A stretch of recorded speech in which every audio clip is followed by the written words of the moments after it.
বাজে প্রস্তাব আরে আমার দিচ্ছেন। বিয়ের প্রস্তাব দিলেও কি লাভ হইব? বাপ মা জেনে দিব হ্যাঁ নেই যাইতে হইব, করার কিছু নাই। কারণ কি বাপ মায় 10 মাস যতদিন পেটে নিছে, বাপ মার কথাই আমার চলতে হইব। মাইসে কি কি কইলো, কে কি কইলো, এটা আমার হুইনা লাভ আছে? হুইনা লাভ নাই। কেউ ডিস্টার্ব করবেন না, মন চাইলে একটু সাহায্য করে যাবেন, বুঝছেন? কেউ ডিস্টার্ব করেন না। কিন্তু এই ধরনের আর কথা আমি কারো কথা চলি না, বুঝছেন? আমার মা বাবা কোন জায়গায় রয়েছে আমি এটা চিনি, বুঝছেন?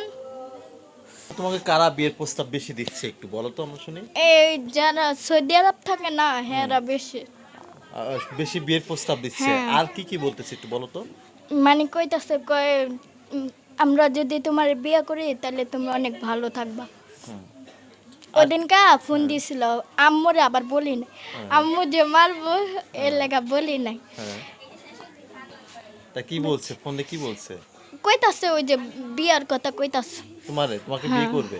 হ্যাঁ মানে এটা বিশেষ করে যারা সৌদি আরবে আছে তারা বেশি বিয়ের প্রস্তাব হ্যাঁ। দেয়। আর মানে আমি জিগাই, বুঝছেন, যে আপনারা কোন জায়গার থেকে বলছেন? পরে দা বলে যে সৌদি আরব থেকে বলছিলাম। সৌদি আরব থেকে হ্যাঁ। বলে না যে আমি তোমাকে হেল্প করব তোমাকে? তেমন তো কিছু বলে না। অনেকে বলে, অনেকে বলে না। কি কিন্তু বলে? মানে মূলত তুমি বলো না যে আমি কিন্তু তো টাকা দেওয়ার নামে অনেক কিছু বলে। বলে না যে আমি তোমাকে হেল্প করব, তোমাকে বাড়ি করে দিব, এই না ধরনের তেমন কথাগুলো কিছু বলে কয় না তো, তেমন কিছু কয় না। বলে।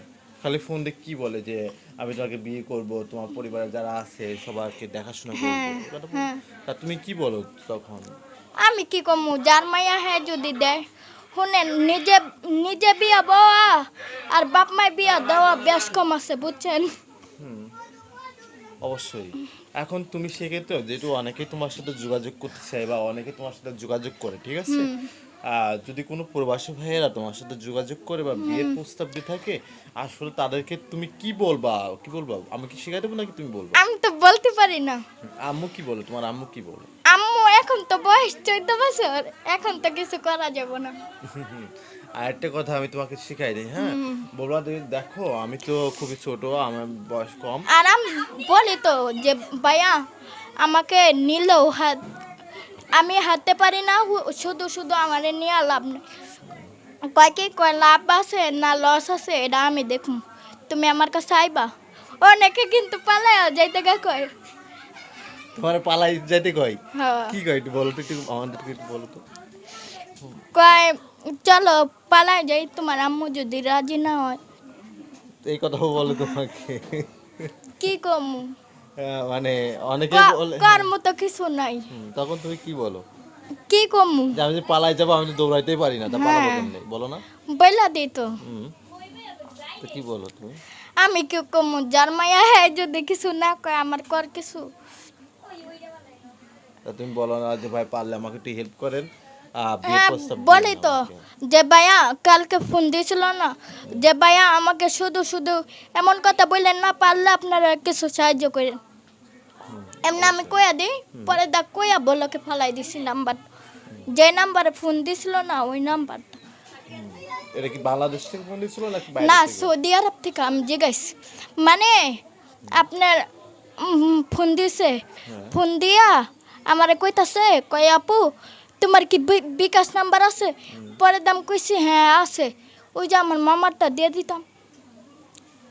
পরে দা কইতাছে, কয় আপু তোমার বিকাশ নাম্বার আছে? আমি কই হ্যাঁ আছে। পরে দা কইতাছে, মানে দুন ফোন আইতাছে, আমি তো বুঝা লাইছি কি কইব, আমি তো বুঝা লাইছি। আমি কই কি কই, আপনি কি কইবেন? মানে আস্তে আস্তে কথা কইতাছে। আবার আমারে জিগাইতাছে তুঙ্গ রুমে কেউ আছে? আমি কই না কেউ নাই। পরে দা একলা পাইয়া এই যে এইসব কথাটি বললো। আউল ফল কথা বলো, হ্যাঁ বাজে কথা বলো। হ্যাঁ। তাকে বলো নি ভাই আমার বাসার সামনে অনেকগুলো জুতো থাকে? জুতা দিয়ে বাইরে কি হইব, বেড়াইতে সৌদি আরব। সৌদি আরব থেকে বেটা রুমে কেউ আছে কিনা এগুলো খোঁজে। তা তুমি আর কি বলছো? তুমি আর একটু ভালো করে ক্লিয়ার করে বলো তো। বলো তুমি বিষয়গুলো বলো, ক্লিয়ার করে বলো আমাদেরকে। মানে ওনায় আছে না, ওনায় আমার বলতেছে যে তোমার বিকাশ নাম্বার আছে? তারপর দাম কইছি হ্যাঁ আছে।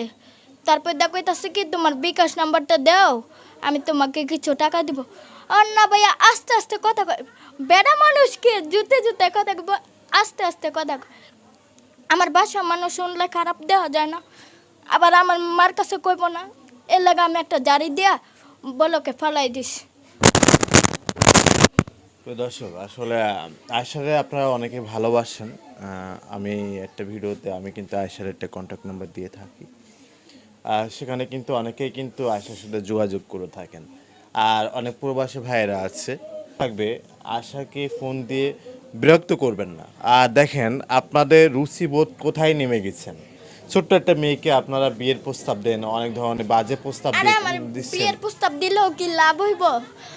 বাপ মা জেনে দিব, হ্যাঁ নেই যাইতে হইব, করার কিছু নাই। কারণ কি বাপ মায় 10 মাস 10 দিন পেটে নিছে, বাপ মার কথাই আমার চলতে হইব। মাইসে কি কি কইলো, কে কি কইলো, এটা আমার হুইনা লাভ আছে?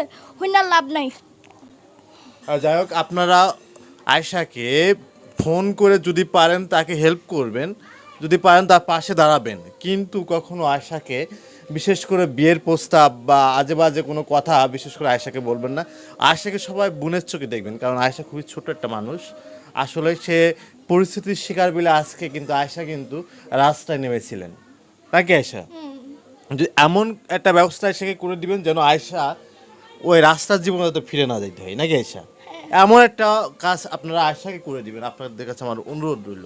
কিন্তু আপনারা অনেকেই ফোন দিয়ে তাকে বিরক্ত করেন, তার পরিবারে তার মা আছে, তার মার সাথে অনেকেই ফোন দিয়ে কথা বলেন, বা অনেক ধরনের বিয়ের প্রস্তাব বিভিন্ন ধরনের কথা আমার বলেন। মার এগুলো লগে কথা কয় না। এগুলো এগুলো আপনারা কেউ বলবেন না। আপনাদের কাছে আমার অনুরোধ থাকবে, আপনাদের প্রতি আমাদের শ্রদ্ধা আছে, ভালোবাসা আছে। আপনার প্রবাসী, আপনারা দেশের জন্য অনেক কাজ করতেছেন, রেমিটেন্স পাঠাচ্ছেন, ভালো কথা, কিন্তু কোনো মানুষকে উদায় বিরক্ত করবেন না, নাকি আশা? হ্যাঁ, তুমি কি আর কোনো কিছু বলতে চাও? তোমার যারা ডিস্টার্ব করে তাদের উদ্দেশ্যে বলো। না, কেউ ডিস্টার্ব করবেন না, মন চাইলে একটু সাহায্য করে যাবেন, বুঝছেন? কেউ ডিস্টার্ব করেন না। কিন্তু এই ধরনের আর আমি কারো কথা চলি না, বুঝছেন? আমার মা বাবা কোন জায়গায় রয়েছে আমি এটা চিনি, বুঝছেন? আজ সবাই ভালো থাকবেন। আসসালামু আলাইকুম।